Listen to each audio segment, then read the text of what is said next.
And you can think about, when yoga teachers say breathe into the belly, you can kind of turn that into, now when you hear that, instead of pushing the belly forward, think breathe into the deepest part of the belly. So you can think breathing into the lowest part of the belly, just above the pubic bone, and blowing up that part of the belly. Our body is a pumping system, and the biggest pump in our body is the very base of our body and the top of this big chamber here, right? So we need to get that pump situated. If this pump is dysfunctional, all the other pumps are gonna follow this dominant pump. And if it has a funky pattern or some kinks in it, they're all gonna pick up on that pattern and start to do the same thing. That causes illness and stress and all of this stuff. So we need to get that main pump functioning to have all those other pumps follow along. I'm gonna show you what the pelvic floor looks like in the body. And you can think about the shoulder girdle. It's a lot like the shoulder girdle where our head comes out. We have this opening at the base of the body where our urethra, our defecation system, everything kind of pours out of the body. And so it's like a network of muscles woven together. It's got the little openings for the urethra, anus, vaginal canal, and it holds our organs in. It's also like a second diaphragm in the body. Our diaphragm in the ribs, as we inhale, it moves down. The pelvic floor should be moving at the same way that the rib diaphragm is moving. Top of our body and the bottom of our body. These two spots are very much connected. Like we kind of grow from the center of our body outward. And if you think about the soft pink tissues of the tongue and the mouth inside the lips and stuff, it's the same as the soft pink tissue in our genitalia, right? The tongue actually moves down the front panel of the body and connects to our genitalia. And so that connection, learning how to relax this, when this is tight and kind of gripping, that referred tension comes up here. And most people, I do massage work, I'm like, where do you think you hold your tension? Like my shoulders, my neck. And it's usually because we're not able to ground our energy and release that tension, that everything kind of comes up here in the more mobile area and we notice it, right? Mm-hmm. So relaxing this starts to help relax this, right? It opens up the throat chakra, the chest, the heart can relax. We can release that armor because we have the support at the base of our body. So when we're born, as our body starts to develop, typically as babies, we're mouth breathers. We're screaming and laughing, crying. We have this big open tube to take in air, intake valve, right? And it's hard to really regulate air in that way. If you notice, take a breath, place your hands on your chest, take a breath through your nose, and out. Now open your mouth, breathe in through your mouth, take the biggest breath you can. See how much more it went into your chest. The difference between breathing in the nose and then, typically when I'm breathing through the mouth, I'm only breathing into this upper chamber. It's not really going anywhere down here. So then we learn nostril breathing, nasal breathing, and you'll hear teachers, yoga teachers tell you to do your belly breathing, right? And that's to help you. We're not actually taking breath into the body. What we're doing is moving the diaphragm down more deeply, kind of suctioning it downward so that we can make more space for the lungs, right? And then we start breathing through the nose, which then we start breathing esophageal breath, which is a smaller regulator, right? So we can pull the breath in better. We can move heat out of the body better. So it's just as we start to mature and we start to use these mechanics of our body. Belly breathing, the problem with belly breathing, it's great if you're having like panic attacks or something, you're stuck in this breath here and you can't, like you don't know how to get breath in. We don't have bones here, so it's easy to kind of protrude that and make space, kind of suck that diaphragm in. The problem with it is that when we move the diaphragm down, it's pushing down into the organs. And so instead of the organs pushing down into the pelvic bowl, giving tone to those muscles, we're displacing it forward when we belly breathe, and we're pushing our organs out forward. So they're not getting compressed, right? And so they can then release and fill up with blood and oxygen, right? And kind of get that workout that they need. And as I'm doing that, as they're going forward, it actually pulls up on my pelvic floor because all of this that's kind of relaxed now has to move up and forward, right? So it's actually, if I'm belly breathing into my belly, it's hard for me to do that because I've practiced so long. We're actually making it harder on our pelvic floor to relax as we inhale, so then we're not getting oxygen, blood flow to our pelvic floor. Things are starting to tighten up. We start losing disconnection, kind of dissociating. In a sexual sense, you can guess how that might function, may cause dysfunction, but just in life in general, if we're creating tension there, then we've got that ping pong thing going on. We're scatterbrained, we can't ground our energy and really be in our body. Instead of breathing in, You notice as I breathe into the belly breath, my belly moves forward, right? Bowls forward. What I want to do, instead of creating this round shape when I breathe, I want to create an hourglass shape so that my waist comes in, my belly actually kind of, Ujjayi breath, where you create that constriction in the back of the throat. It's kind of like that just at the base of the ribs, right? And that may seem counterproductive to, well, like, oh, now my ribs can't expand in my lungs, right? But actually, when we breathe out and our lungs expand, we're pulling on the diaphragm, so it makes it harder to move down and create a lot of space, right? If we kind of keep that tight here and create that kind of suction, that kind of straw-like sensation to fill up the pelvic bowl and push our organs downward, then our diaphragm is moving downward, right? We're kind of sucking it a little bit farther down, and we're actually getting more expansion through up here, right? Because I've got this here, so I can expand up here through the chest, right? Because if I'm expanding down here, I tend to breathe like this, and then my shoulders come up because all my width is right here. So I want to contract that. So instead of looking like belly breath like this, belly forward, exhale back, it's actually going to go in and up as I inhale and exhale, belly spine. In and up, and exhale.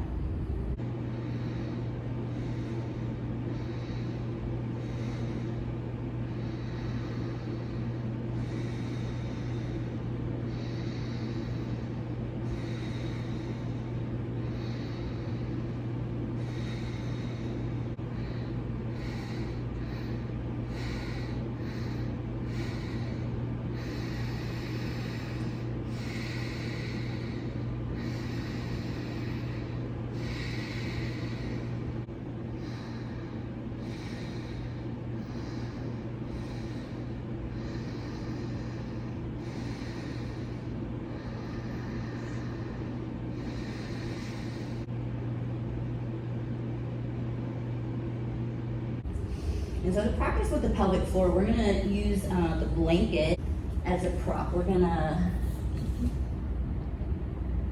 roll it up. So you have a blanket. Now, typically when I teach class, I teach a lot of private sessions. It's something not everybody wants to do in a public class. I appreciate y'all going along with me. So we're gonna roll it up to create, so the pelvic bone, see here, we've got kind of this concave, right? So when we're sitting flat on the ground, our pelvic floor is not resting on the ground, so it's kind of hard to breathe into the floor through our pelvic floor. So we're gonna lift, create a roll just to lift the surface of the ground up to our pelvic bowl. So it shouldn't be too thick. You don't want it too compressed to where you can't feel any movement. But you don't want it too loose to where when you breathe in, you're not breathing into it. So pelvic floor breathing, a good way to think about it is that we're gonna blow up a balloon between the hip bones. We're gonna let even the anus relax and kind of flare out, almost like you're taking a poop, but not that strong, but just letting it relax. As you exhale, you're gonna lift and gather. Imagine deflating that balloon on the exhales, what we call a Kegel, right? Typically in our world, people are just taught Kegels, just do them. Let's just do them, just do them. Typically, we're already tight there, and an overly tight pelvic floor is a dysfunctional pelvic floor because the muscles can't move. They're kind of plastered to the bones, right, and petrified and stiff. So we need to work a little bit more on the expansion and the release, most likely, just to kind of even out the time we've kept it kind of pent up, and what we might call anal retentive. So now we kind of know what it looks like in the body. We're going to get some proprioception and feel where it is in the body. Roll it up, and we're going to sit on it lengthwise like that. Again, if you need to roll it up a little more, that's cool. If you need to unroll it a bit, right? You can do this at home with a hand towel, t-shirt, pair of socks. So, just want to roll, and you can close the eyes and just breathe normally. And just get used to your body and the props beneath it. Notice where the muscles of the body are touching the props. And now we're going to breathe into our pelvic bowl. So sipping in the breath through the nose, kind of constricting at the lower part of the ribs, the upper belly. And you can think about, when yoga teachers say breathe into the belly, you can kind of turn that into, now when you hear that, instead of pushing the belly forward, think breathe into the deepest part of the belly. So you can think breathing into the lowest part of the belly, just above the pubic bone, and blowing up that part of the belly. So inhale, creating that balloon. If you're not feeling it, push into the roll, then go ahead and get a little bigger. So inhaling, imagine that pelvic bowl spreading out around the rolled up blanket and pushing into it. Can you feel it as it goes down? You may not feel it if it's too tight. It took me like a week to kind of start feeling mine really moving. And it takes about 6 to 9 months to reverse the breath. I'm gonna teach you some stuff to help you get that going.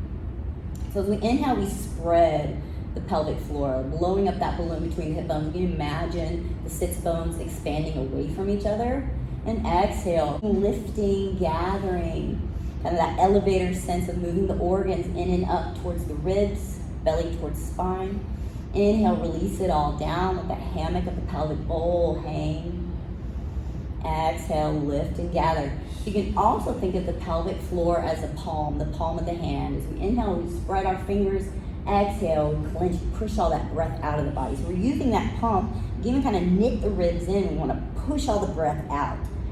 Deplete that pump fully. And inhale, fill it up, lengthen through the belly. So the palm of the hand would spread around this roll. As you exhale, imagine you could create a fist with the fingers of the pelvic floor and grip that rag and lift it up. You won't be able to, but just imagine using those muscles that you would. Inhale and spread the fingers. Exhale, lift. Inhale, lengthen through the belly. And exhale, zip up through the belly like you're putting on a wetsuit. Feel that contraction come from the base of the spine all the way up. Inhale, releasing. And exhale, lift and gather. Inhale, spreading the palm. Exhale, gripping, lifting. So in males, I might say on the inhale, breathe into your balls, right? On the exhale, lift your balls. Imagine you could lift them using those muscles. If I told you to lift them, how would you do that, right? Female, you can think about inhaling, imagining the soft petals of a flower opening. The vulva becomes the flower. Vaginal canal is opening on the inhale. On the exhale, the flower is folding back up for nighttime, just closing its petals softly. Inhaling, unfolding. And exhaling, closing.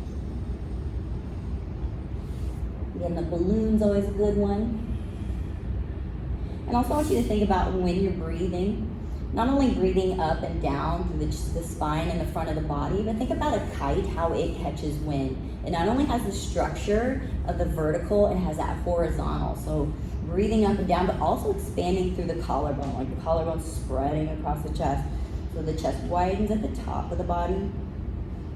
And exhale, let it relax. I kind of knit my ribs in on the exhale just to kind of push all the breath out, squeeze the body, squeeze the organs. Inhale, let them fill up and flourish, blood, oxygen. Exhale, lift and gather. So you might have trouble kind of feeling the pelvic floor. This is kind of helping a little bit, getting an idea of where it is in the body. It'll take time if it's tight. I remember I went home, I did a pelvic floor training, and I went home and did a self-exam, and my muscle felt like bone. It felt, perfect word for it was petrified, right? Because it was just trauma stored in my muscle, clinging to my bone, but trying to stay in control and not able to move and flow and let me relax and enjoy life, right? So it can take some time to get those muscles to start to relax, kind of chipping away, letting them know it's safe and all that stuff. So we're gonna come up, I'm gonna show you some exercises.